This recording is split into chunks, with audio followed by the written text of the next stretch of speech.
एक ऐसे महान संत जिनकी एक मधुर वाणी सुन लेने से अपने जीवन की लोग रुख मोड़ देते हैं, अपने जीवन में बदलाव ले आते हैं। उनकी एक दीदार के लिए लोग तरसते हैं, उनकी हर एक मुलाकात के लिए लोग लाखों में लाइन में खड़े रहते हैं, रात-रात भर जगे रहते हैं और हर एक उम्मीद में रहते हैं कि एक बार उनकी दीदार हो जाने से हमारी ज़िंदगी की उद्धार हो जाती है। लाखों रुपए, करोड़ों रुपए को छोड़कर उनकी शरण में लोग जाना चाहते हैं। आज हम बात करने वाले श्री पूज्य महाराज श्री प्रेमानंद महाराज के बारे में। पहले हम श्री पूज्य महाराज प्रेमानंद जी का परिचय आपको करा देते हैं। प्रेमानंद जी का पूरा नाम अनिरुद्ध कुमार पांडे था। पहले का नाम, प्रसिद्ध नाम प्रेमानंद महाराज है। जन्म स्थान कानपुर, उत्तर प्रदेश, भारत के सरसोवल गांव के थे। वह उम्र उनकी लगभग 60 वर्ष है। पिता का नाम श्री शंभू पांडे है। माता जी का नाम श्रीमती रामा देवी है। पेशा संत, योगी, लेखक, कवि थे।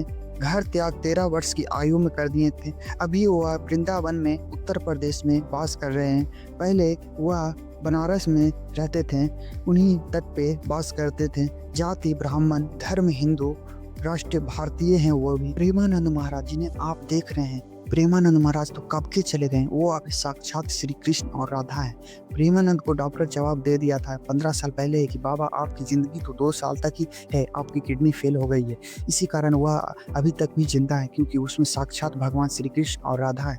प्रेमानंद से अभी भी आपको मौका मिले दर्शन करने के लिए तो कर लीजिए, क्योंकि वह साक्षात प्रभु के रूप में अभी है। पूज्य महाराज प्रेमानंद जी से अगर किन्हीं को दर्शन करना हो तो उन्हें पद यात्रा में कैसे दर्शन करें, या उनकी सत्संग अगर सुनना हो, उनकी सामने से दीदार करनी हो, तो उनकी आश्रम के लिए टोकन कहाँ से मिलती है, कैसे मिलती है, कहाँ जाना होता है, यह पूरी जानकारी हम आपको इस वीडियो की लास्ट में जरूर बता देंगे। तब तक इस वीडियो में आप बने रहें। श्री प्रेमानंद महाराज 13 साल की उम्र में ही अपना घर बार त्याग कर वैराग्य जीवन के लिए निष्ठा कर लेते हैं और वो अपनी घर को 13 साल की उम्र में ही छोड़कर निकल जाते हैं। जब वो अपने घर से दूर निकलते हैं तो उनकी मन में कई सारे सवाल उठते हैं कि आखिर हम जाएंगे तो जाएंगे कहाँ, नहीं हमें कोई जानता है, नहीं कोई पहचानता है, हमें अगर भूख लगेगी तो कौन पवाएगी, घर में तो माता थी, वह हमें रोटी भोजन करा देती थी, बाहर में हमें कहाँ जाएंगे।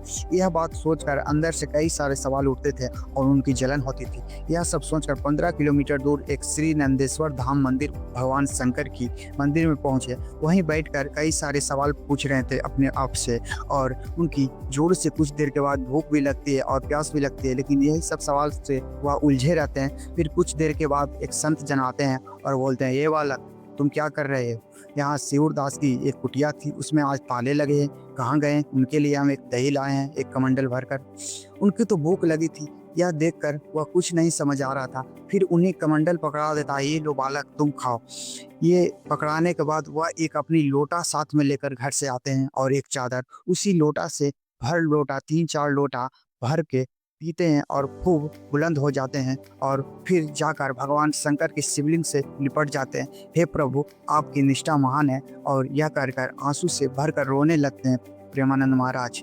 फिर उनकी दृढ़ संकल्प और भी बढ़ जाती है और वह वैराग्य की जीवन वहीं से शुरू प्रारंभ कर देते हैं। फिर कुछ दिन के बाद वह बनारस आते हैं और बनारस में ही भगवान शिव की आराधना करते हैं, और वहीं उनका नाम जप और कीर्तन, कई दिन भूखे भी तट पे नाम जप और संकल्प करते रहते थे महाराज। कई दिन बिना प्यासे, बिना वस्त्र के, बिना भूखे जाड़ा में सूती बोरे की जाट पहनते थे और उन्हें वस्त्र तक भी नहीं था। बहुत दिन गुजर बसर किए हैं बहुत दुखद भरे जीवन से। फिर कुछ दिन करते करते ऐसे ही महाराज वृंदावन में प्रवेश करते हैं भोले बाबा की, शंकर की देन से, और वृंदावन में जैसे ही वास करते हैं, वृंदावन में जहाँ आश्रम में महाराज वास कर रहे हैं होते हैं, पता चलता है उस आश्रम में, और महाराज जी से बोला जाता है कि हम आपको इस आश्रम में आश्रय नहीं दे सकते हैं, हमें सक्षम नहीं है।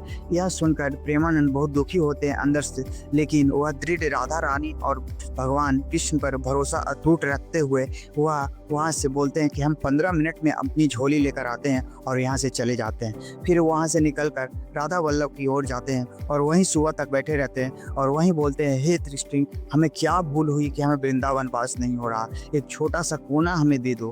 फिर क्या, फिर वहाँ से निकलने के लिए वह महाराज रेडी हो जाते हैं, फिर से बनारस लौटने की मन में संकल्प ठान लेते हैं, लेकिन अंदर से उल्लास नहीं थी उनकी कि हम वृंदावन को छोड़कर कहीं जाएं।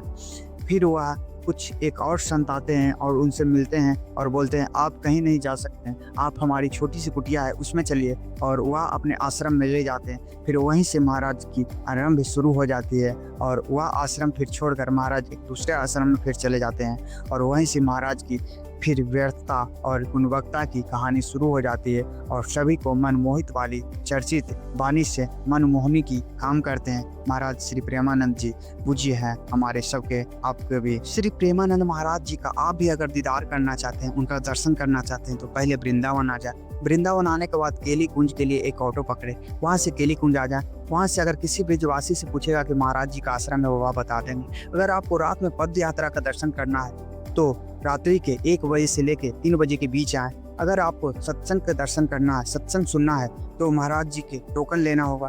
टोकन लेने के लिए अनिवार्य आधार कार्ड आप जरूर लेकर आए, नहीं तो अनिवार्य है कि नहीं मिलेगा आपको टोकन। उसके लिए आपको 3 से 4 घंटा इंतजार करना पड़ेगा टोकन के लिए। टोकन मिलने के बाद आपको टोकन में डेट टाइमिंग लिखा रहेगा। 3 से 4 दिन के बाद आपका डेट आएगा सत्संग का। उस डेट में आप आके महाराज जी से मिल सकते हैं और दर्शन कर सकते हैं। यह जानकारी अच्छी लगी होगी, यह वीडियो अच्छा लगा होगा तो राधे राधे कमेंट जरूर आप भी कर दें इस वीडियो के लिए। पूज्य महाराज जी का जानकारी अगर यह अच्छा लगा होगा तो वीडियो को लाइक जरूर कर दीजिएगा और नए हैं तो चैनल को भी सब्सक्राइब जरूर कर दीजिए।